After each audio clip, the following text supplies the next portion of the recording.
男人发现有个妹子正在勾引他，但他微微一笑，丝毫没有被美色诱惑，而是转身来到桑拿房，这才是真男人该享受的地方。哪知这时门外突然浮现一张鬼脸，男人以为是朋友无聊恶作剧，干脆闭上眼，选择舒舒服服睡上一觉。鬼脸将温度调到华氏212度，男人很快就被热醒了，汗珠如尿崩，哗哗往外喷射。男人晕头转向的起身，伸手一拉，发现门被反锁。他觉得玩笑开过了，不耐烦的命令朋友赶紧放他出去。可无论他怎么敲门，门外都无人应答。桑拿房变成了蒸锅，几分钟后，男人就变成了老熟人。朋友来到桑拿房，看见门上挂着的 U 型锁，其中一个哥们儿拿起哑铃杆，哐当一声砸开门把手，门开了，一股烤肉的香味扑鼻而来，酥软脆嫩的尸体已经化作一滩肉泥，简直令人胃口大开。恐怖谋杀案的出现让众人纷纷后悔，不该来到这鬼地方玩什么狼人杀。早上他们一行6人挤在运棺材的灵车里，有说有笑来到马家屯。为了方便理解剧情，各位只需要记住他们的身份：一个当红男播客，一个过气女演员，一个古板副教授，一个潮男艺术家，一个资深灵媒，一个金牌技师。他们职业迥异，唯一的相同点是都喜欢血腥的犯罪命案。30年前的1995年，一对度蜜月的小夫妻为了躲避暴雨来到马家屯旅馆，如此恶劣的天气还有客人光临，搞得前台小哥有点手忙脚乱。小哥挑选了一间套房，让夫妻俩好好休息，忙完再付钱也不迟。这可把刚结婚的阿伟高兴坏了，就等着小美换好睡衣，好好大战一番。门铃响起时，阿伟以为是客房服务，开门就撞见了鬼脸。鬼脸抬手一刀，精准切断颈动脉，阿伟死了。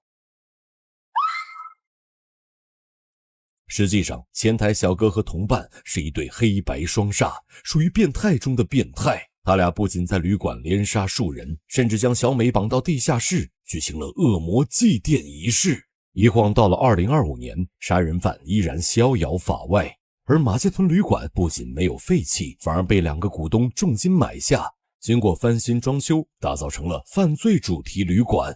转眼到了晚餐时间，股东之一的阿梅引荐了一位米其林餐厅的主厨，主厨对命案也很感兴趣，特地准备了一桌子的尸体大餐。Are you a leg man?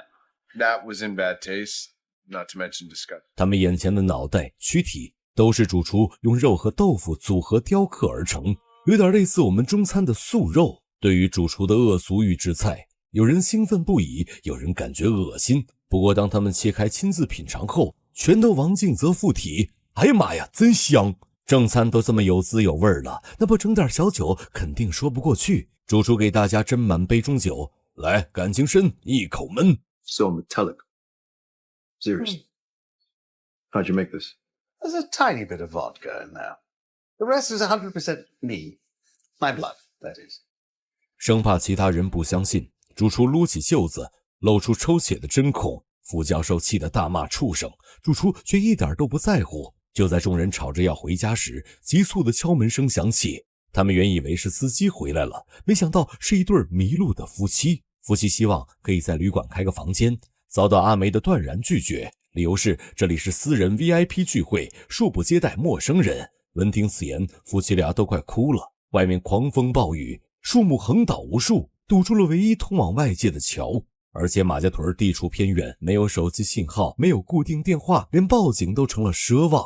换句话说，这里成了暴风雪山庄模式，是柯南最爱的杀人密室。阿梅不管这些有的没的，反正就是不允许夫妻俩入住，最多允许房车停在外面，等暴风雨过去，夫妻俩就得马上离开。夫妻俩千恩万谢的离去，阿梅松了口气，带着客人们参观房间。他和金姐花重金70万美元，力求打造恐怖氛围感，在每个死过人的地方都做了一尊死者雕塑，完美复刻了死亡的瞬间。这种另类的审美让女演员感到很不舒服。趁着休息的空隙，女演员冒雨来到户外，去找房车里的夫妻聊天。通过攀谈得知，男的叫强哥，女的叫白婶儿，夫妻俩浪迹天涯，四海为家。女演员希望等交通恢复，能坐房车提前离开马家屯。 Not right, murder. Shouldn't be some selfie snapping joke. 临走前，白婶嘱咐女演员：“亲爱的，你要是发觉有任何异常，就来我们这儿。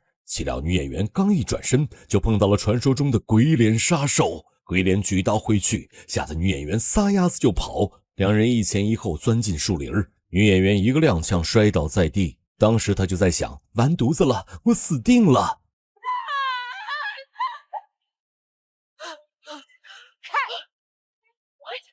搞了半天，这是阿梅和金姐的策划，拍下最真实的反应，放到 TikTok 上绝对可以让旅馆生意火爆。这种手段实在有点太过分了，万一真的伤到人怎么办？7个人的意见发生了严重分歧，分成两派。温和派主张立刻结束体验，代表是女演员；激进派认为要继续玩下去，代表是主厨。他认为女演员很虚伪，你装什么装？你靠着扮演受害者走红，现在反而想当好人了。说罢，主厨独自离开，一个人跑去蒸桑拿，然后就出现了视频开头的那一幕，主厨被当成了料理，活活煮熟在了桑拿房。与此同时，强叔和白婶回到旅馆，想要借浴室洗个澡。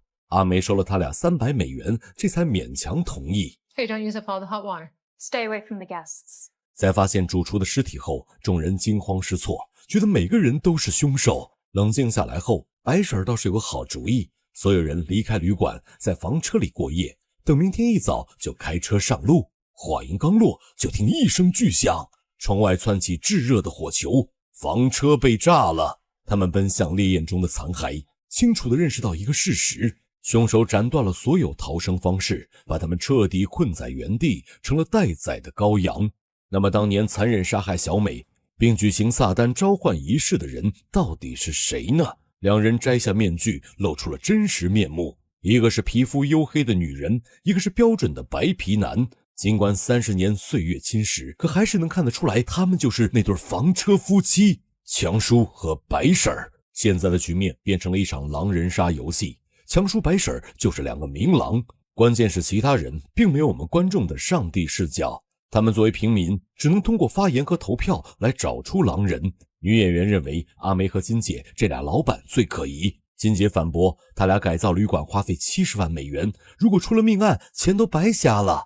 Maybe not you, but you, I'm not so sure. 阿梅的装扮和谈吐对谋杀表现得过于热衷，心里绝壁是个变态。众人嚷嚷着要退房，这时强叔发话了，他提醒外面很冷，没有交通工具，夜里穿越10来公里的森林区会很快失温死亡，更别提还有豺狼虎豹的。这番话相当于给密室加了个紧箍咒，灵媒不由得怀疑起强叔的动机。眼瞅着两人要打起来，众人又劝道：算鸟都不容易。说实话，灵媒还真的是冤枉了强叔。强叔和白婶的确是当年的杀人魔，却并没有对主厨下手。夫妻俩回到房间后开始分析，这群平民里混着一个模仿犯，算是一头暗狼。1995年的那次谋杀，他们的撒旦仪式没有完成，苦等30年后土星回到特定轨道，如果这次错过，还要再等30年。We cannot fail again.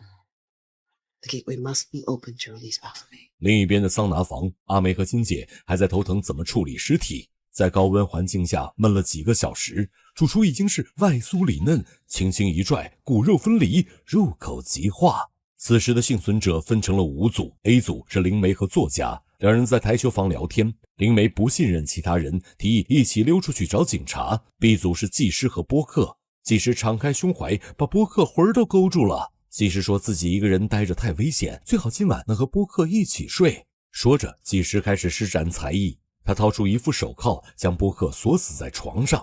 原来技师有一种性怪癖，他先后和好几个杀人犯发生了关系，追求极致的刺激。波克本想着白嫖一下，但看到技师拿出一把刀，顿时就就慌了。Unlock the fucking cuffs!